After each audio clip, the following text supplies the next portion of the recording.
안녕하세요. 저는 40대 평범한 회사원이자 한 가정의 가장입니다.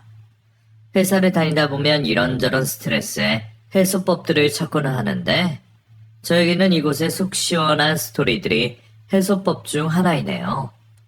회사 생활에 연차가 쌓여도 직급이 올라도 스트레스를 받는 건 어쩔 수가 없나 봅니다. 특히 저에게는 회사 생활을 하면서 스트레스를 많이 주던 사람이 있었습니다.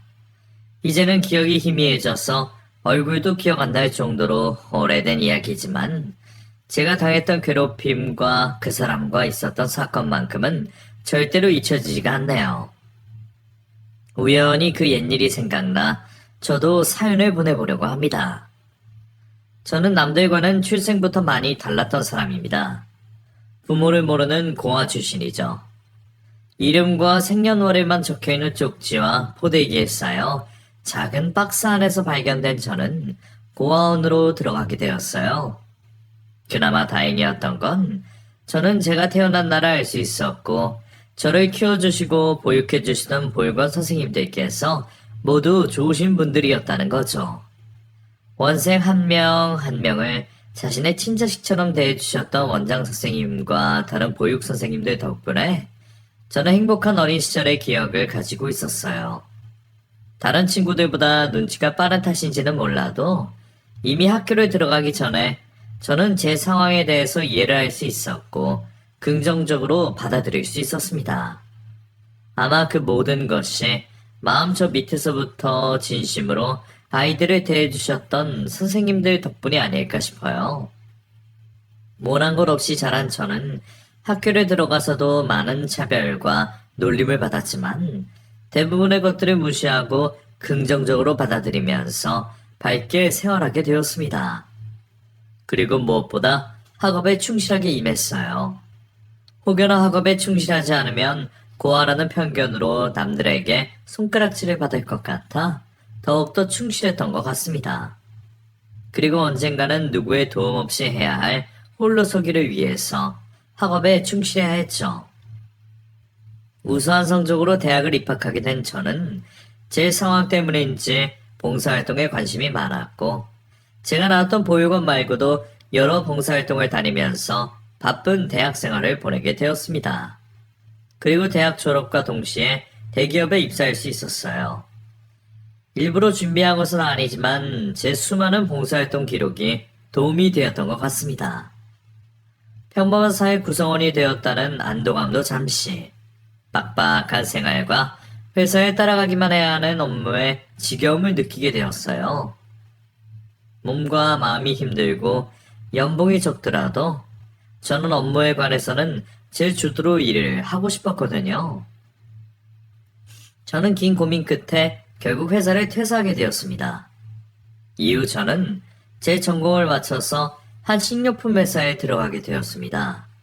탄탄한 중견기업이긴 했지만 이전에 다니던 대기업에 비하면 연봉도 낮고 거리도 꽤나 멀었어요.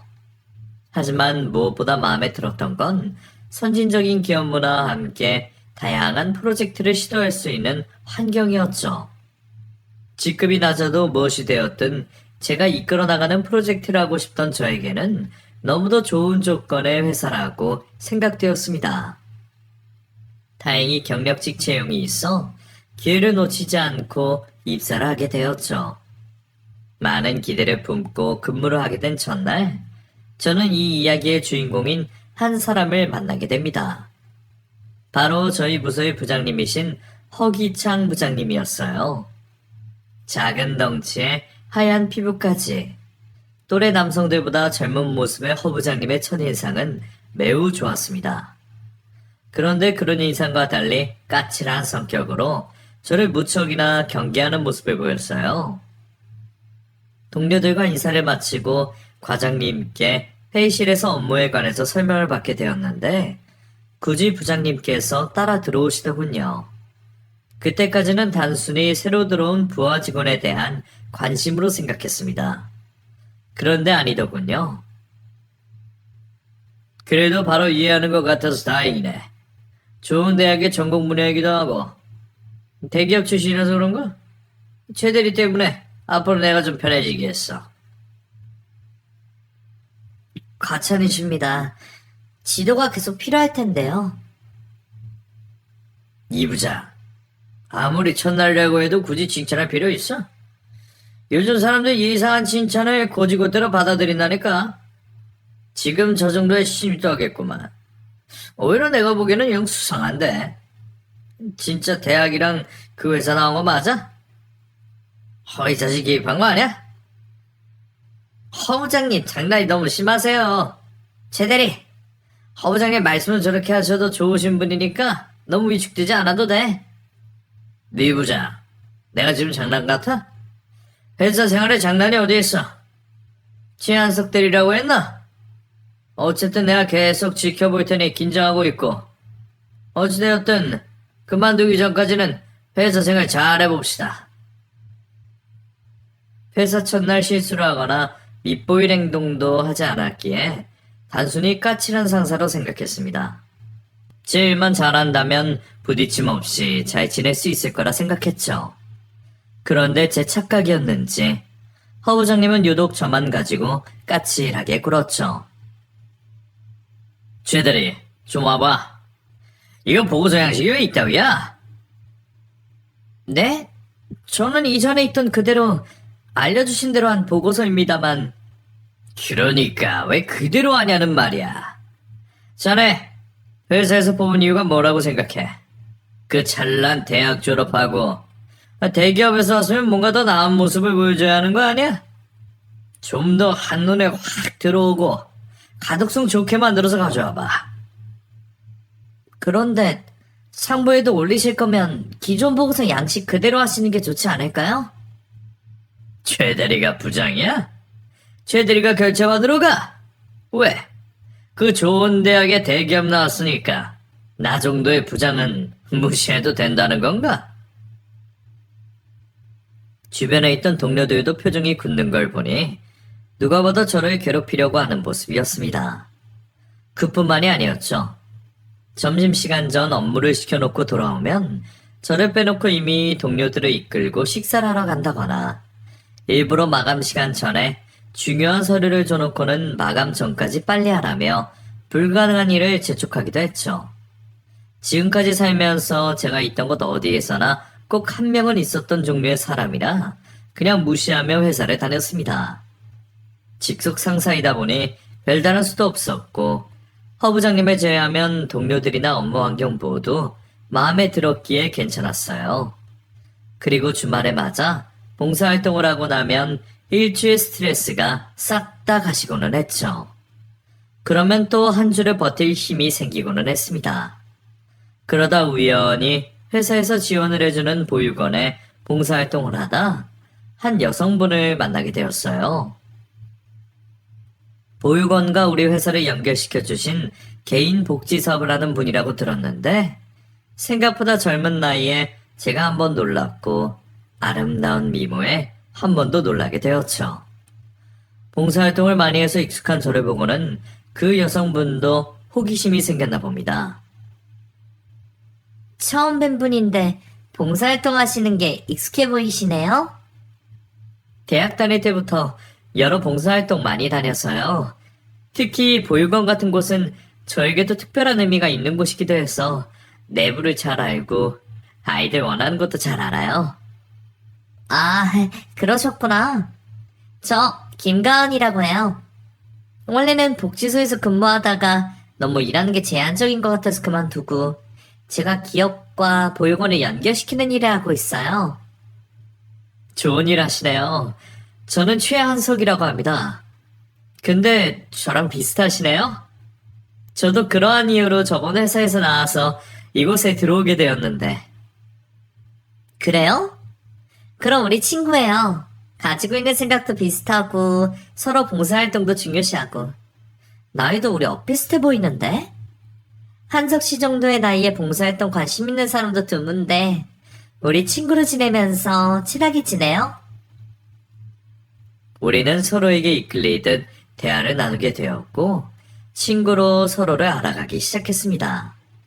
가은이가 이야기했던 것처럼 우리에게는 많은 공통점이 있었고 그 부분에 서로에게 호감을 가졌던 우리는 얼마 지나지 않아 연인 사이가 되었죠. 가은이는 제가 이전부터 생각하던 꿈에 그리던 이상형이었어요. 예쁜 얼굴은 물론이고 다른 사람을 먼저 생각하는 따뜻한 마음까지 말이죠. 그 이유에서 그런지 너는 제 배경에 대해서 먼저 밝히게 되었습니다. 가은이라면 제 상황을 편견 없이 오로지 저에 대한 모습으로만 판단해 줄 거라 확신이 들었거든요. 내가 할 말이 있는데 우리 관계가 더 깊어지기 전에 말해야 할 것 같아서. 사실 나 고아원 출신이야. 아직까지 부모님과는 연락이 되지 않고 연인 관계 이런 것들도 중요할 것 같아서 미리 말하는 거야. 그래서 봉사활동에 더 열정적으로 참여했구나? 근데 내가 그런 거 정도 이해 못할 것 같이 느껴졌어? 그런 거 말하는데 왜 부담을 가지고 그래? 그렇게 따지면 나는 엄청난 늦둥인데 그건 괜찮겠어? 사람 사는데 다 각자의 사연이 있는 거지. 나 그런 것들 아무 상관없으니 우리 다른 거 신경 쓰지 말고 예쁘게 연애하자. 고맙게도 가은이는 저를 이해해 주었고 저 또한 제 출신에 대한 걱정 없이 마음 편히 연애를 즐기게 되었습니다. 그렇게 즐거운 연애를 즐기다 보니 제 입으로 말하지 않아도 주위 사람들이 먼저 눈치를 채더군요. 근데 최 대리님 연애하시죠? 네? 아, 네. 좀 됐습니다. 어쩐지 확실히 사랑하는 사람 얼굴이다 했어요. 그리고 뭔가 모르게 처음 오셨을 때랑 많이 달라졌어요. 세련되어졌다고 해야 하나? 여자친구가 엄마처럼 이것저것 많이 챙겨주네요. 그래서 그런가 봐요. 좋으시겠다. 하지만 그런 저를 보고 유달리 더 싫어하는 한 사람이 있었습니다. 허 부장님이었죠. 회사에 일하러 온 사람들이 이제 막 20살 된 학생들 마냥 연애 얘기하니까 좋아요? 요즘 젊은 사람들은 정신머리가 없나? 공과 사를 구별을 못해? 특히 최 대리. 언제 헤어질지도 모르는 사이 가지고 유난 턴다고 생각 안 해? 그리고 이야기 나온 김에 말하자면 내가 만약 딸이 있다고 해도 최 대리 같은 사람에게는 시집 안 보낼 것 같은데. 네? 그게 무슨 뜻입니까? 느끼는 그대로 말하는 거야. 솔직히 좋은 대학 대기업 나왔으면 뭐해? 그것 빼고는 평범한 사람만도 못하잖아. 특히 배경이. 결혼을 누가 사람 보고 하나? 아니, 사람을 보더라도 배경이 중요하지. 어차피 나중 되면 현실적인 이유로 헤어지게 될 거.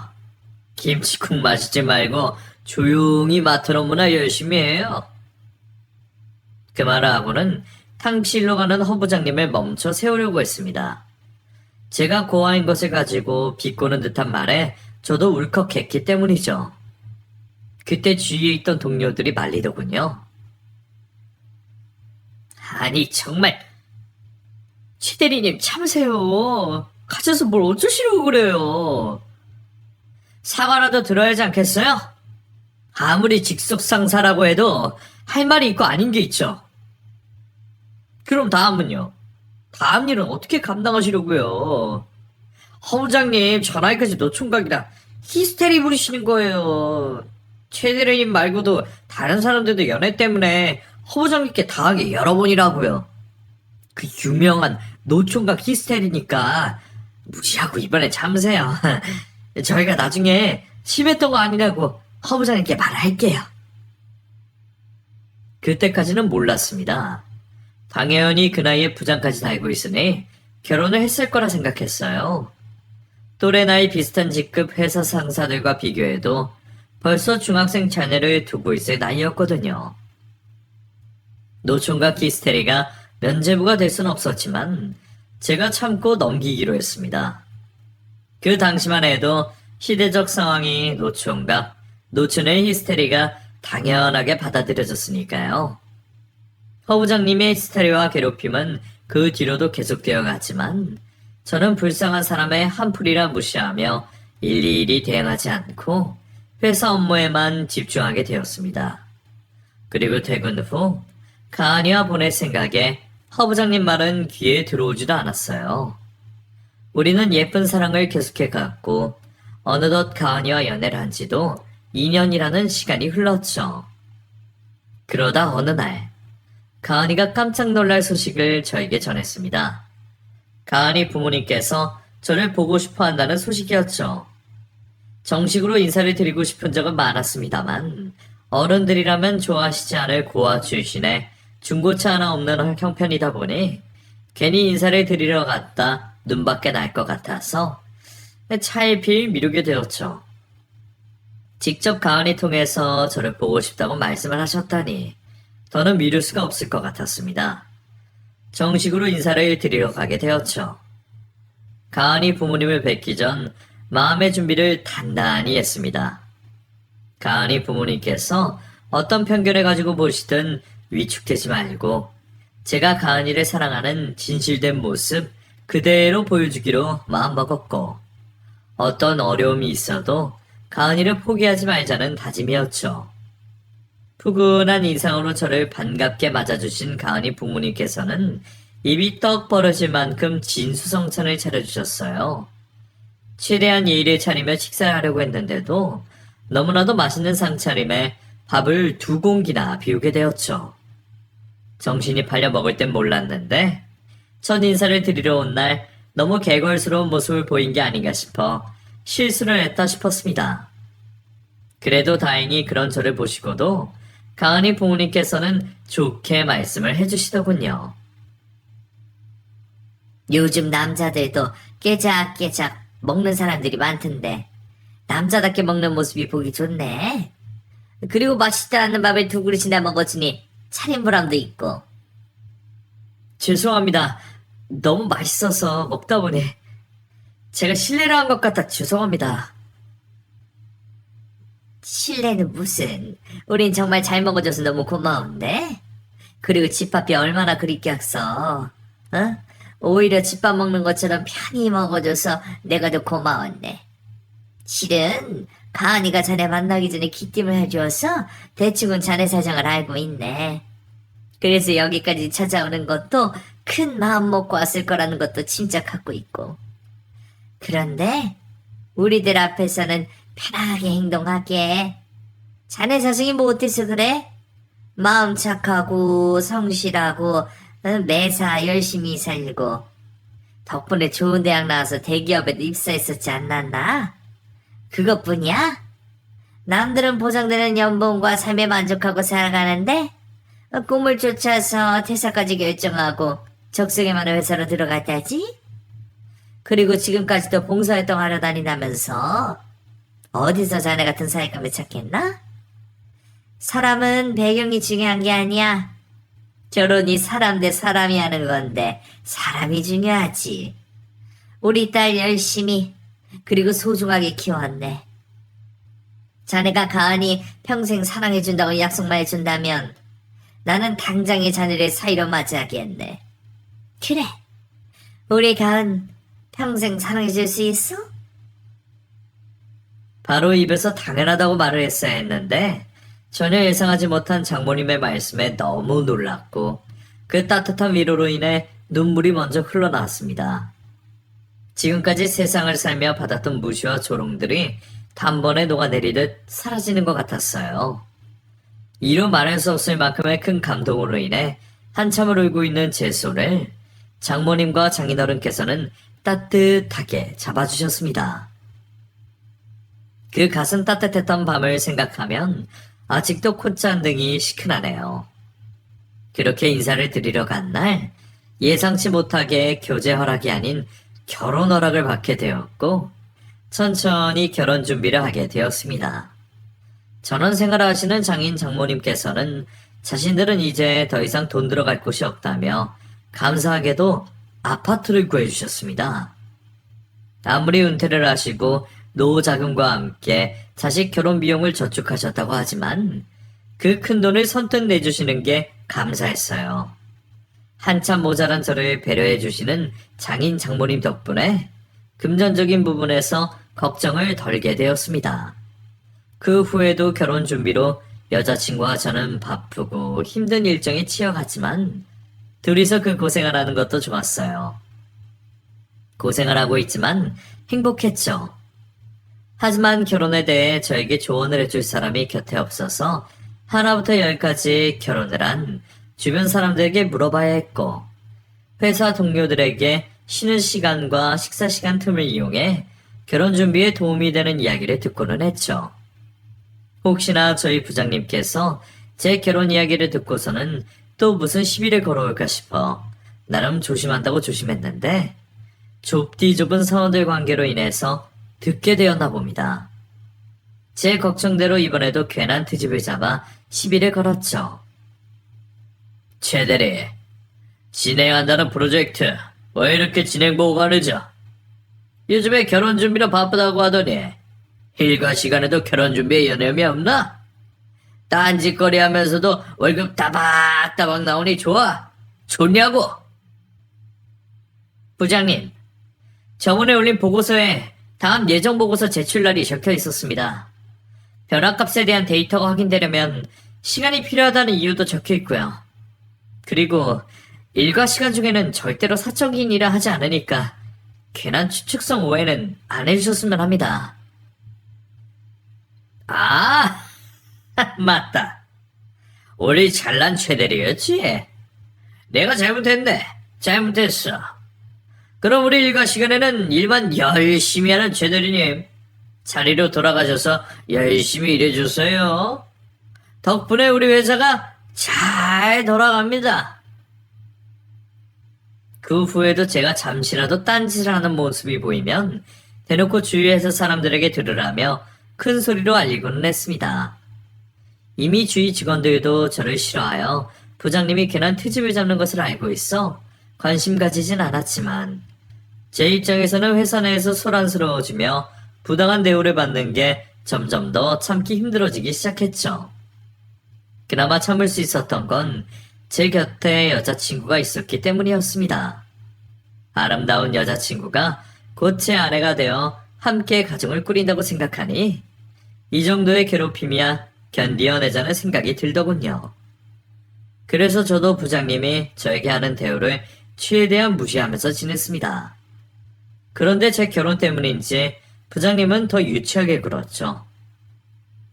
결혼식을 한 달 정도 앞두고 회사 내 같은 부서분들께 청첩장을 돌리게 되었습니다. 물론 주긴 싫었지만 다들 보는 눈이 있었기에 부장님도 빼놓지 않고 청첩장을 드렸죠. 뭐야, 여기에서 결혼을 해? 난 못 가겠네. 여기서 밥 먹으려고 축의금 내면 오히려 손해지. 최대리, 뭐 이런 곳에서 하나? 이왕하는 결혼식이면 좀 좋은 곳에서 하지. 처음부터 이런 곳에서 시작해서 결혼 생활에 문제없이 지낼 수 있겠어? 최대리가 여자 마음을 너무 모르네. 뭐예요, 부장님? 최대리가 괜찮은 거 골랐는데 안 그래도 저번 달에 제 지인이 저기서 했는데 넓어서 하객들 많이 와도 쾌적하고 깔끔하더라고요. 그리고 여기 갈비탕 맛집이에요, 맛집. 그래? 내가 다른 곳에서 착각을 했나? 뭐 어쨌든 어느 집 여자든 최대리랑 결혼하면 미치는 거니까 이왕하는 결혼식이면 더 좋은 곳에서 해줘야 하는 거 아니야? 나는 이날 바빠서 못 가겠고 나중에 최대리 결혼 생활에 문제 생기면 그때 인생의 선배로서 위로해주면서 술이나 살게. 그리고 결혼하고 여행 간다고 회사 빠질 거 아니야? 최대리 때문에 다른 사람 업무에 피해 없도록 전날까지 밤을 새는 일이 있어도 다 해놔. 알았지? 좀스러운 부장님 모습에 다른 사원들마저 제 표정을 살피고 있었고 저 때문에 다른 동료들의 분위기마저 망치기 싫어 애써 웃으며 넘어가게 되었습니다. 그래도 부장님이 사라지고 다들 저를 위로해 주려고 하는 부장님 뒷담화에 마음이 조금 풀리긴 했었죠. 며칠 후 결혼식 기념으로 하는 술자리에서도 허 부장님은 굳이 끼어서는 축하주, 벌주라며 괜히 저를 괴롭히더군요. 물론 저보다 먼저 고주망태가 되어서 자리를 일찍이 떠나 다행히 다른 동료들과 즐거운 시간을 보낼 순 있었습니다. 어느덧 결혼식 날이 밝았고 제 인생에 있어 절대로 잊을 수 없는 날을 맞이하게 되었습니다. 혼주석에는 저를 낳아주신 부모님을 대신하여 볼건 원장 선생님 네 분들께서 계셔주셨고, 아내는 저희 부모님이라고 당당히 말할 수 있는 아버님의 손을 붙잡고 저에게 와주었습니다. 그리고 우리는 서로에게 영원할 거라는 성혼 선언문부터 혼인 서약서를 거쳐 진정한 부부임을 수많은 하객들 축복 속에서 공표하게 되었습니다. 그 순간이 제가 다시 태어나 제2의 인생을 맞이하게 되는 반환점이 되었어요. 저는 심적으로나 법적으로 더 이상 혼자가 아니었고, 이제는 저 또한 누군가의 남편으로 사이로서 살아가야 한다는 기분 좋은 책임감도 느낄 수 있었죠. 행복한 결혼식을 마치고 꿈 같은 신혼여행에 돌아오게 된 저는 아내와의 헤어짐을 아쉬워하며 다시 회사로 출근하게 되었습니다. 너무 긴 행복에 빠져 있어서 그랬는지 몰라도 불쾌한 그 존재를 깜빡하고 있었어요. 바로 부장님이었죠. 제가 신혼여행을 마치고 회사로 돌아오자 마치 먹잇감을 기다렸다는 듯이 소름 돋게 웃으며 저를 반기더군요. 저뿐만이 아니라 주변 동료들 모두 그 모습에 놀라긴 마찬가지였습니다. 제가 없는 동안 부장님이 힘없이 지냈다는 말을 듣자 또 꽤나 귀찮아지겠다 싶더군요.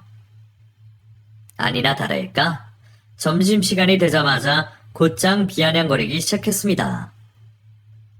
최 대리는 웬 밥을 그렇게 깨작깨작 먹나? 왜? 벌써 결혼 생활이 생각처럼 쉽지가 않아? 정말 이러다 금방 내가 말한 것처럼 결혼 생활에 문제 생기는 거 아니야? 치답지 않는 소린 기본이었고, 일부러 퇴근 시간만 기다리고 있는 저를 야근을 시키며 골탕 먹이기도 했습니다. 자, 그럼 모두들 퇴근하자고. 아, 쟤들이 내가 달라고 한 서류 왜 아직도 안 주나? 네? 오늘 저한테 어떠한 서류도 주신 적이 없습니다. 아, 맞다. 내가 깜빡했네. 이거 내일 회의 시간 전까지 해야 하는 서류인데 어쩔 수가 없겠는데. 최 대리가 좀 늦게 퇴근하더라도 이거 마무리해서 내 책상에 올려놔줘. 아이, 이거 참 미안하게 됐네. 그럼 부탁 좀 할게. 자, 나머지 분들은 모두 퇴근합시다. 부하 직원인 제가 업무를 가지고 뭐라고 할 수 없었습니다. 그저 까라면 까야 했고 야근을 하라면 해야 했죠. 그 뒤에도 회사 생활을 하면서 다 큰 성인이 이 정도로 유치하나 싶을 정도로 저를 두고 별별 시비를 걸었습니다. 그러다 보니 퇴근을 하고 아내와 있는 시간에는 대부분 부장님의 험담을 하게 되었죠. 굳이 제가 말을 하지 않으려고 해도 아내가 먼저 오늘은 무슨 일이 있었냐며 꼭 물어보더군요. 뭐야? 당신은 오늘은 일찍 왔네? 오늘은 뭘로 괴롭혔길래 일찍 보내준 거야? 아, 오늘은 내가 안 해도 될걸. 하루 종일 시켜서 기분이 좋았나 봐. 협력사 제품들 옮겨야 한다고 나 혼자 데려가더라고. 근데 나 혼자 감당할 수 있는 양이 아니야. 다른 직원들 좀 부르자니까 다들 바쁠 거라고 거짓말하더니 자기는 업무 미팅 있다면서 획하니 가버린 거 있지. 그걸 다 옮겨놨더니 이미 다른 팀에서 옮겨놔서 필요가 없다고 하더라. 내가 땀에 홀딱 젖은 거 보는 게 좋았나 봐. 정말? 뭘 도대체 어떻게 해야 해? 내가 선물이라도 챙겨서 찾아갈까? 왜 당신만 가지고 난리야 난리는. 됐어. 근데 허 부장 내일부터 회사 못 나올 수도 있어. 어? 왜? 나한테 일 끝났고 수고했다고 음료수 주더라고. 알잖아. 사람 변하면 잘못되는 거. 진짜 나는 진짜인데 그런 사람을 놀리고 있어. 하루 종일 고생을 하고 와도 제 걱정을 해주면서 옆에서 참새처럼 지저귀는 아내가 있어 모든 화가 풀리고는 했습니다. 회사 내에서 허 부장님 때문에 생기는 화나는 순간도 오직 퇴근 후 아내를 만나는 시간을 기다리면서 참을 수가 있었어요. 그렇게 평범한 생활을 이어가고 있던 중 한 사건이 발생하게 되었습니다. 사건 당일은 저희 회사의 창립 기념일이었어요. 그 년도는 특별히 창립 기념일을 맞아 방문을 원하는 직원 가족들은 자유롭게 회사 내로 들어올 수 있었고, 가족들과 같이 식사를 할 수 있는 자리도 마련되어 있었죠. 저녁에는 간단한 파티 음식과 함께 주류들도 제공이 되었고요. 저 역시 아내를 불러 제가 일하는 곳을 구경시켜주고 싶었지만 부장님이라는 존재가 마음에 걸려서 말을 하지 않았습니다. 적당히 동료들과 즐기다 퇴근을 할 생각이었어요. 그래서 부장님의 눈을 피해서 다른 동료들과 어울리고 있었죠. 한참을 동료들과 대화를 나누며 즐기고 있는데 제 눈에 부장님이 들어왔습니다. 저에게 볼 일이 있는지 씩씩대면서 말이죠. 왠지 제 예감으로는 전 직원들 가족들이 모여 있으니 외로움이 더해져서 그로 인한 화풀이를 저에게 하러 오는 듯 보였습니다. 최 대리, 자네 지금 여기서 뭐하고 있나? 이렇게 세상 늘어지게 웃고 마시고 즐길 시간이 있어? 오늘 업무 시간은 오전에 다 끝난 걸로 알고 있는데요. 무슨 일 때문에 그러시죠? 이거 봐. 맨날 노는 것만 좋아해서는 자기 업무는 소홀히 하고. 자네, 김대리 대신해서 작성해야 하는 보고서는 언제 낼 건가? 내가 자네 보고서 받으라고 눈 빠지게 기다려야겠어? 제발 좀 매사 회사 편하게 다니려고 하지 말고 일 좀 하려고 해, 일. 도대체 무슨 말씀이십니까? 김대리에게 인수인계 받을 때는 분명 다음 주 수요일까지 하면 되는 거라고 들었습니다. 직접 부장님께서 작성기한 적어놓으신 쪽지도 같이 인수인계했고요. 아무런 말씀 없으시다가 지금 와서 왜 이러십니까? 그건 다른 업무가 많을 때 이야기고 지금은 이렇게 놀 시간에 보고서 작성을 해야 할 거 아니야? 회사원이 회사에 많이 쳐내는 게 일이지 이렇게 놀고 마시고 즐기는 게 일이야?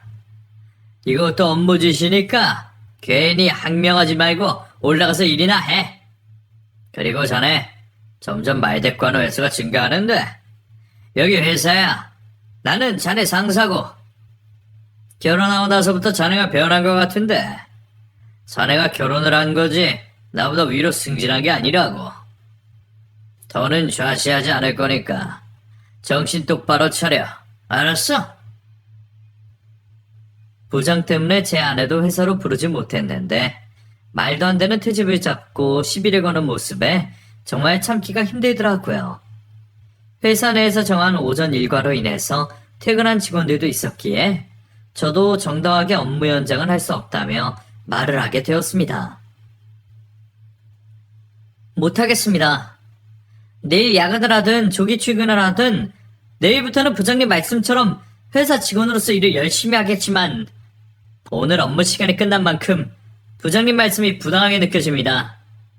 부장님께서도 오늘 같은 날에 즐기시던지 아니면 필요하신 보고서 직접 작성하시길 바랍니다. 뭐? 자네 지금 상사의 명령을 거부하는 거야? 이따위로 행동하면 사내 징계도 내릴 수 있는 거 몰라? 지금 막 나가자는 건가? 하기야 어릴 때 인성을 제대로 잡아줄 사람이 없어 커서 그런지 조직생을 망치고 위기질서에 들이박는 걸 잘 알아봐. 제가 고아임을 빗대어 왜곡하는 그 이야기를 듣는 순간 저도 모르게 주먹이 꽉 쥐어지더군요. 어쭈? 왜? 사람이라도 치려고? 아우 나이도 어린 것이 얻어 터지려고 작정을 했나? 덩치도 작은 사람이 오히려 저를 폭행하는 행동을 취하면서 위협하더군요. 끓어오르는 마음에 허부장을 노려보는 순간 허부장 뒤편으로 제 아내와 함께 장모님이 보였습니다. 언제부터인지 몰라도 두 사람이 제가 당하고 있는 모습을 보고 있었던 것 같았죠. 두 사람에게 굴욕적인 모습을 보일 수가 없어 저는 받아치기로 했습니다. 해보십시오. 누가 나가 떨어지는지. 주위 사람들은 이미 다 알고 있는 것 같은데 먼저 폭력 쓰려면 하십시오. 그런데 저 이번 일 무조건 문제 삼을 거고 앞으로부터는 부장님이 저에게 하시는 인격 모독 및 괴롭힘 참지 않을 겁니다. 뭐? 이 자식이 정말 계급장 떼자는 소리야? 말로 받아치자 허부장은 화로에 참을 수가 없었는지 구둣발로 저를 휙 걷어차더군요. 끝끝내 폭력까지 휘두르게 되자 주변 동료들도 나서서 말리게 되었고 그에 더 흥분한 모습을 보이는 허부장이었습니다. 자네, 내 사위한테 뭐하는 짓인가? 아무리 상사라지만 부하 직원한테 업무 시간 외에 인격 모독과 폭력을 휘두를 수 있어? 장모님께서 그 모습을 보시고 소리치셨고 그 외침에 회사 실장님께서 급히 곁으로 오셨어요. 도대체 회장님을 곁에서 모시는 실장님과 어떤 사이이시길래 실장님이 직접 나서는지 의문을 표하고 있을 때 실장님 입에서 장모님을 회장님이라고 부르셨습니다. 저뿐만 아니라 근처에 있던 회사 직원 모두가 그 자리에서 멈춰 돌아가는 상황을 알아내려 급급했죠. 실장님의 중재로 저와 허부장은 서로 떨어지게 되었고 가족들 곁으로 돌아가게 되었습니다. 저는 아내와 장모님 곁으로 가 무슨 상황이 벌어지고 있는지 물어보게 되었죠. 그리고 놀라운 사실을 알게 되었습니다. 저희 장모님께서 이 회사의 초대 회장님이었어요.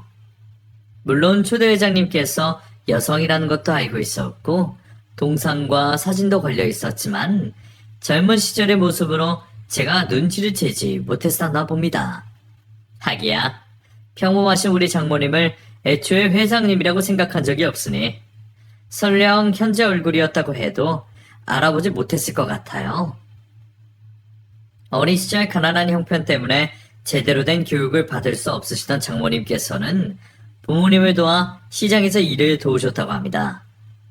학교를 다니지 않아도 셈은 누구보다 빠르셨던 장모님께서는 먼 곳까지 나가셔서 물건을 가지고 와 떼다 파셨다고 해요. 어떻게 보면 그게 첫 사업이셨던 거죠. 수요와 공급이라는 기본적인 사업 구조에 홀로서 눈을 뜨신 장모님께서는 더 많은 물건과 제품들을 구하기 위해 직접 발로 뛰시면서 점차 거래하는 지역을 넓히셨고 상사와 비슷한 식료품점 가게를 차리셨던 거죠. 그 후에도 못다한 공부를 하러 다니시며 사업에도 열중하셨고 단순히 식료품에 떼다 파는 트레이딩 사업에서 직접 제조와 유통을 하시는 사업을 하시겠다며 회사를 차리게 되신 겁니다. 여성 홀로 하는 사업으로 인해 많은 불공정과 무시를 받은 탓에 직접 세운 회사에서는 평등과 공정을 우선으로 생각하셨다고 합니다. 시간이 지나며 자신의 기준에 스스로가 회사를 이끌어가기에 부족함을 느끼신 장모님께서는 세습 경영을 하시지 않기로 하셨다고 해요. 그래서 오랜 근무로 인해서 회사 사업 방향의 이해도가 높고 능력이 뛰어나신 지금의 회장님을 추천하여 투표로 선임하셨던 거죠. 그 후 완전히 사업과는 떨어져 아버님과 같이 자연인처럼 편안한 노후를 보내고 계셨던 겁니다. 결혼식을 올리면서 알 수도 있었을 텐데 그날 제가 너무나도 긴장한 탓에 주변을 둘러볼 경황이 없었나 봅니다. 죄송합니다, 장모님. 장모님께서 초대회장님이신 걸 몰라보고. 그러면 나를 대하는 게 달라지나? 오히려 몰라봐서 좋았네. 처음부터 알아봤으면 괜히 불편만 하지. 이렇게 가깝게 지낼 수도 있겠나? 지금도 전과 다른 건 없네. 나는 이미 진작에 은퇴한 사람이고 아무런 영향력도 없어. 그냥 옛 생각도 나고 자네 장모로 쓰이고 세운 건데 그런 일이 벌어지고 있지 않나? 그리고 장모로서 그 정도 말은 할 수도 있고 자네 상사에게도 이번 일로 문제 삼거나 불이익 가는 건 없을 거야. 불이익을 줬다면 내가 한참 전에 가은이에게 자네 이야기를 들어줬을 때 줬겠지. 회사 생활의 부당함의 기준이 애매하겠지만 누가 기준점을 세워도 벗어나는 일이면 즉시 회사에 말을 하게. 그렇게 계속 참고만 있지 말고 자네를 구워준 건 장모로서 기분 좋은데 늙으니까 괜히 분위기를 맞춘 것 같아 미안하구만. 우리가 떠나야 분위기가 살 듯하니 우리 가족끼리 저녁 식사하러 가세. 회사를 나가면서 흡연구역에서 담배를 피고 있는 허 부장을 보니 뒤늦게 장모님의 정체를 알고 무척이나 초조해하는 듯 보였습니다. 그리고 그 모습은 다음 날에도 계속되었어요. 지금까지 저에게 한 일이 있어 제 말이 저린 건지 제가 입사를 하고 나서 처음으로 조용하고 누가 하나 건들지 않는 모습을 보게 되었죠. 거기다 저에게 절대로 하지 않을 것 같던 사과도 하더군요. 자, 그러면 다들 퇴근을 하세요. 부장님, 그럼 먼저 가보겠습니다. 내일 뵙겠습니다. 최 대리, 잠깐 나 좀 볼까? 네? 무슨 일 때문에 그러시죠? 무슨 일은, 전에 있었던 일은 내가 미안하네. 내가 원래는 그러지 않았는데, 이 나이 먹을 때까지 홀로 살고 삶에 재미가 없어서 그런지 신부만 고약해졌네. 또 자리가 자리다 보니 옳은 말 해주는 사람도 없고. 그래서 내가 도를 지나쳤어. 자네한테 처음부터 악감정이 있던 건 아닌데 그냥 히스테리를 부리고 그랬나봐. 미안하네. 사과해 주신다면 거절하지 않고 받겠습니다. 이미 지난 일이니 저도 다 털어냈고요. 저도 잘못한 부분이 있을 텐데 너그럽게 용서해 주세요. 아니, 자네가 무슨 잘못이 있다고. 그리고 장모님, 아니 회장님께도 잘 좀 말해줬으면 고맙겠네. 내 말 무슨 말인지 알지? 걱정 마세요. 장모님께서 먼저 아무런 일 없을 거라 말씀하셨어요. 부모님께서는 은퇴한 분이고 어제 기념일 그 자리도 제 장모님으로 오신 거라고 하셨고요. 그래? 자네가 인성이 좋아서 그런지 회장님께서도 직접 뵙지는 못했지만 마음이 넓으신 분이셨구만. 그래. 회장님께도 추한 모습 보여 죄송하다 전해드리고 자네에게도 다시 한번 미안하네. 엎드려 절받기일 수도 있지만 직접 당사자에게 사과를 받아 기분은 좋았습니다. 그런데 한편으로는 자신의 상황을 직접 내뱉는 게 안쓰럽기도 했죠. 어차피 회사에서 일 말고는 볼 사람이 아니었기에 그 사과로 모든 것이 해결되었다고 생각했습니다. 앞으로 괴롭힘만 없고 서로 각자의 회사 일만 집중하면 되니까요. 저 때문에 눈치를 보는 모습도 보기 싫었죠. 그러다 어느 날부터인가 허 부장이 타부소로 옮겨지게 되었습니다. 그러더니 얼마 있지 않아서 경찰들이 허 부장의 책상을 뒤지더라고요. 직원들에게 들어서 알게 되었는데 못된 짓을 한 게 저를 괴롭힌 것 맛이 아니더군요. 회사 법인카드를 개인 용도로 사용했고 협력업체에게 협박을 하여 뇌물까지 요구해서 받았더군요. 회사에 해고를 당하는 것은 당연했고 범죄 여부가 확실해지면서 형사처벌을 받았다고 들었습니다. 거기다 회사 측에서 민사소송도 들어가게 되었죠. 회사 상사분들과 다른 업체들에게 듣기로는 이미 기업 블랙리스트에 올라가 있어서 취직이 힘들 거라는 이야기를 듣게 되었습니다. 처음부터 몹쓸 사람이라는 걸 알았지만 제 생각보다 더 이하의 사람이었습니다. 저에게 사과를 하면서 말했던 지난 행동들도 노총각 스트레스 때문이 아니라 애초에 본성이 글러먹었기 때문이겠죠. 그 후로 허 부장의 소식을 들을 수가 없었고 저는 평범한 회사원으로서 삶을 이어갔습니다. 지금은 제가 허 부장보다 더 연차가 높아져 있네요. 이번 이야기를 하면서 저는 혹시 그간 회사 생활을 하며 동료들과 부하 직원들에게 실수는 하지 않았는지 또 한번 돌아보게 됩니다. 그리고 지금은 돌아가신 장모님을 떠올리면서 부족했던 사이를 예뻐해 주셨던 걸 다시 한 번 더 감사하게 생각하고 있습니다. 그 일로 제 인생이 드라마틱하게 변하진 않았지만 저 스스로 교훈 한 가지를 얻은 것이 있습니다. 이 세상이 너무 좁아서 언제나 어디서나 누구에게나 떳떳할 수 있는 사람이 되어야 한다는 것이죠. 특히 요즘같이 자신의 모습이나 생각을 쉽게 드러낼 수 있는 사회에서는 더욱이 자신의 순간 감정에 휘둘리지 않고 상대방을 배려해 줄 수 있는 사람이 되어야 할 것 같습니다. 여러분들께서도 그렇게 하심을 바라면서 저는 이만 글을 마치겠습니다. 감사합니다.